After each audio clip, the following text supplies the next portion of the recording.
This is soft shell turtle, and actually, this is not a very common food in the Philippines at all. I don't know what it is. Maybe it's a hip bone.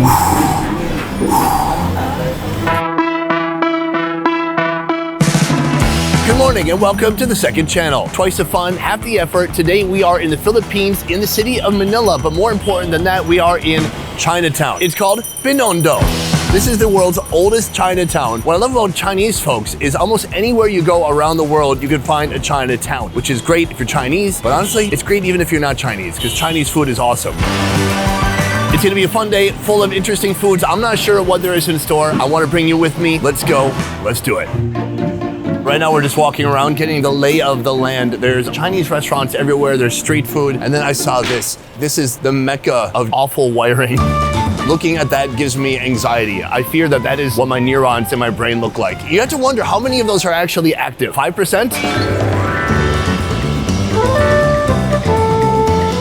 Over 30 years this place has been here. They're making something called Lumpia. Now I've had Lumpia in the Philippines before, but I just had the small, crispy, crunchy, fried version. But here, they have something called fresh Lumpia.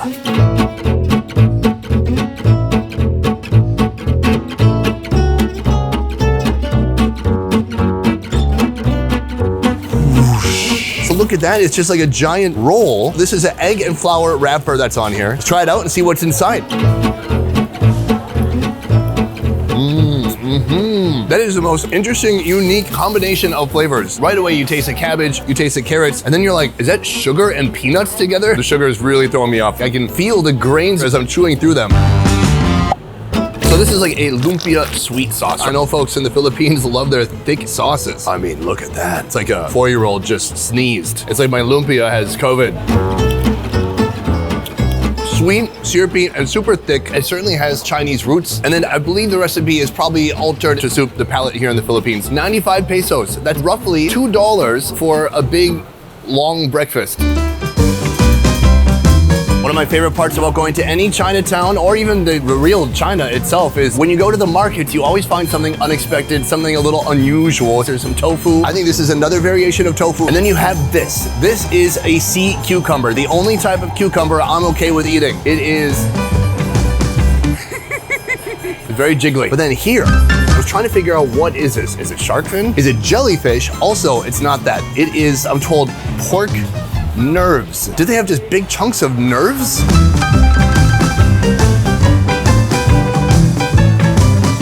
We've come to our second food right here. This restaurant is called Dumplings. They have a huge assortment of dumplings, and it is so busy. You can see the people behind me right now, about 25 people in line. You order, you actually have to take a number, and they tell you to come back, not in 5 minutes, in 30 or 45 or an hour.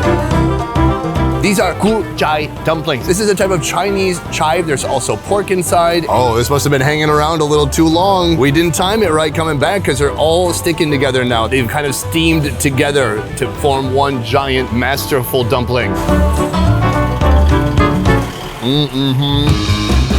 Oh man, the wrapper is so doughy, it's salty, and then just super strong taste of chive, which is so excellent. Porky, juicy, and just a wonderful wrapper on the outside. Maybe even a hint of MSG? I'm not sure.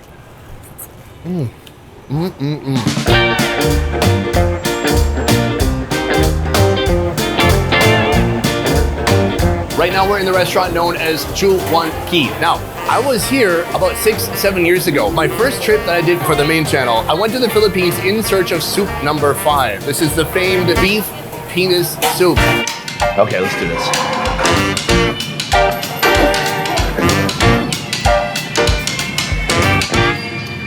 The flavor is actually good. The texture, I want to see how is the soup number 5 now? Have I matured a little bit? Can I eat a penis without making a penis joke? Here we can see they have all types of noodle dishes. Pancit, lomi, miki bihon, chat canton. I'm just reading words, I don't know what they mean. Luckily, they have a lot of pictures, so I'm gonna point to what I want. I know how to communicate that I want soup number 5. So we're gonna get that and a couple other things, and I'll meet you guys at the dinner table. Here, it is about lunchtime on a Saturday, and it is packed. People want their penis and other assorted Chinese foods.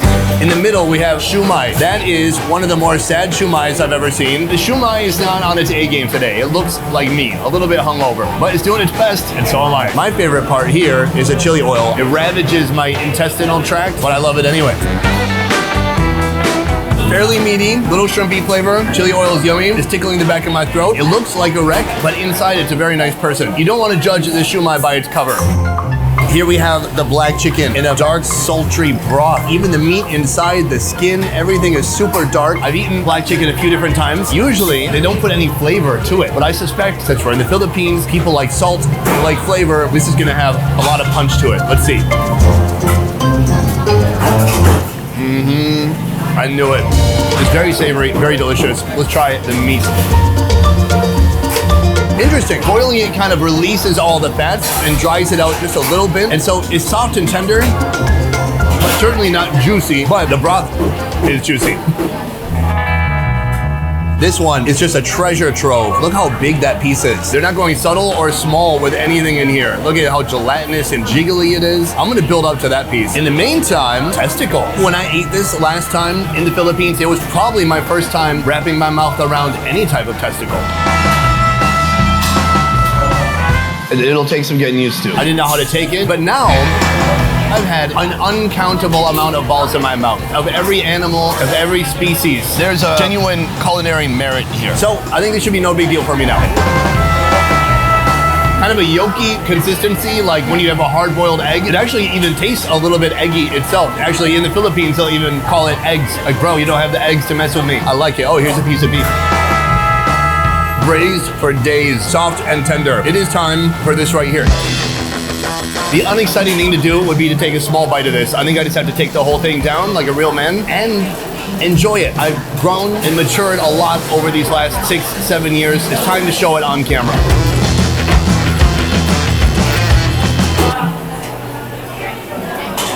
It's just big bite, real big. Flavor is good, and you know what it tastes like? It just tastes like tendon. It's gelatinous, it's sticky. Probably I would take smaller bites if I was just me on my own time, not recording this video for you guys to see. But overall, I find it to be quite delicious. Next time someone tells you to eat a dick, come here.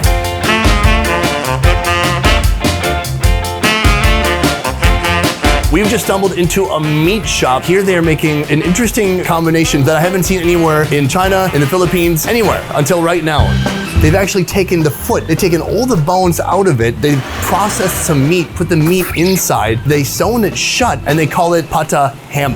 So he's gonna cut off a piece for me to try. Thank you so much. It's like all the ankle skin, plus it smells hammy in the middle.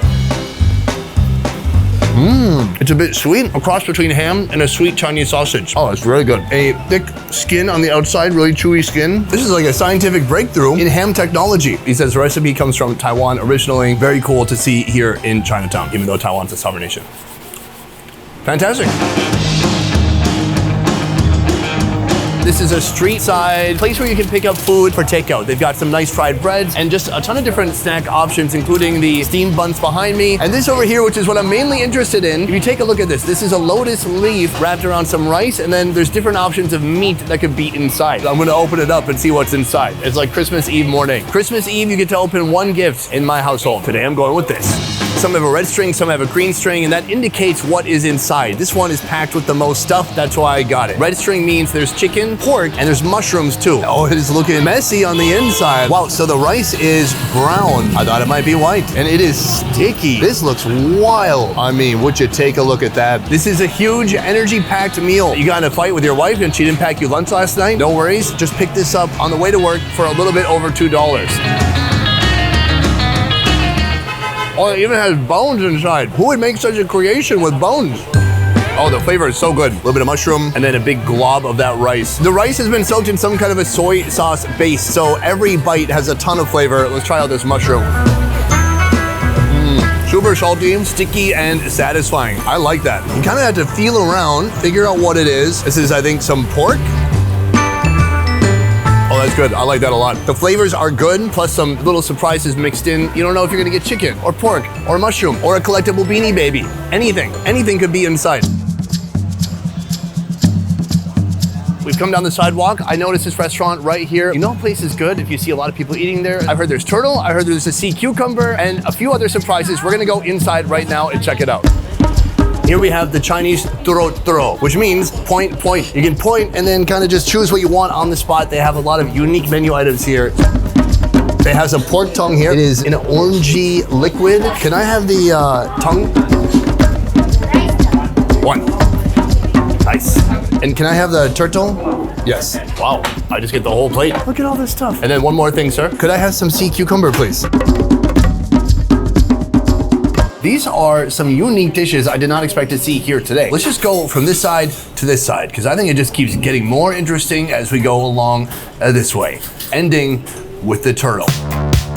Here, this is a full tongue of a pig. You know, they offered to slice this up about 30 times, I just kept saying no, because I wanted to do this.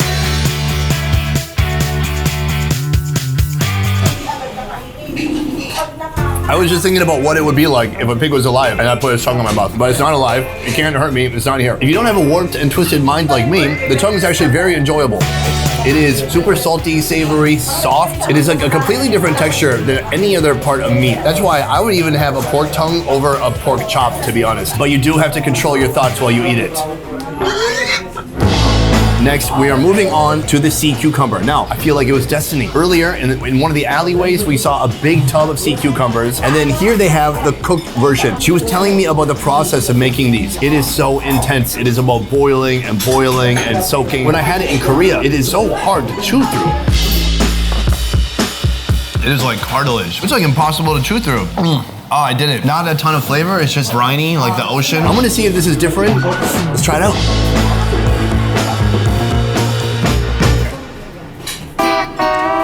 Wow. It makes me feel uncomfortable a little bit. Like when someone ends a sentence with an upward intonation, when someone's like, I went to the mall,